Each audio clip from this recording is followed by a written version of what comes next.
brown na, pwede na natin ilagay yung ating bawang. Ang recipe natin ngayon is adobong talong. Ayan, brown na yung karne. Lagay na natin yung bawang.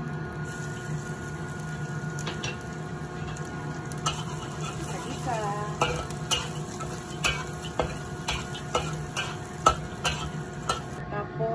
Tapos guys, timplahan na natin.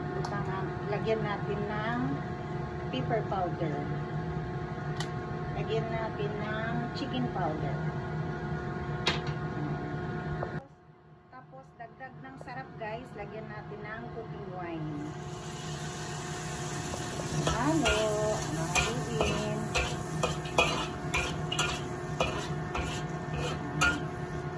Tapos lagay na natin yung ating talong.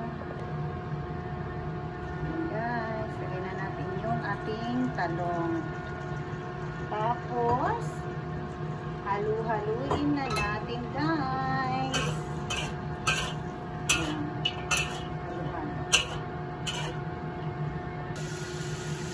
Tapos, lagyan natin ng oyster sauce. Tapos, yung ating soy sauce.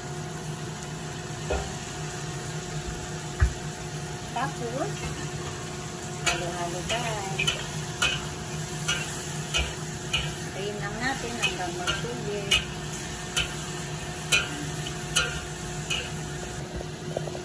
Then, lagyan natin ng tubig para maluto siya.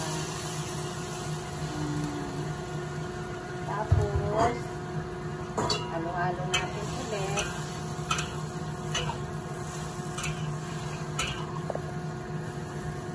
Tapos, hintayin natin.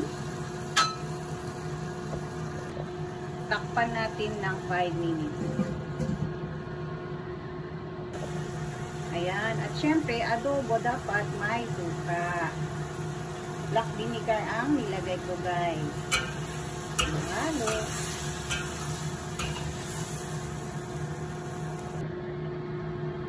At syempre, malapit na matapos, lagyan natin ng spring onions. Optional lang to dahil marami akong stock na spring onions. Lagyan din natin. Yan. Tapos, halu-haluin natin. 1 minute lang and then lutuin na siya guys.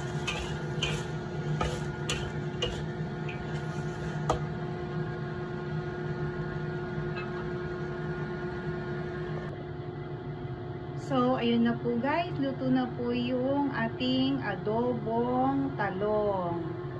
Yan po guys. Ito karne yan guys. So, let's eat na. Thank you for watching. Bye-bye.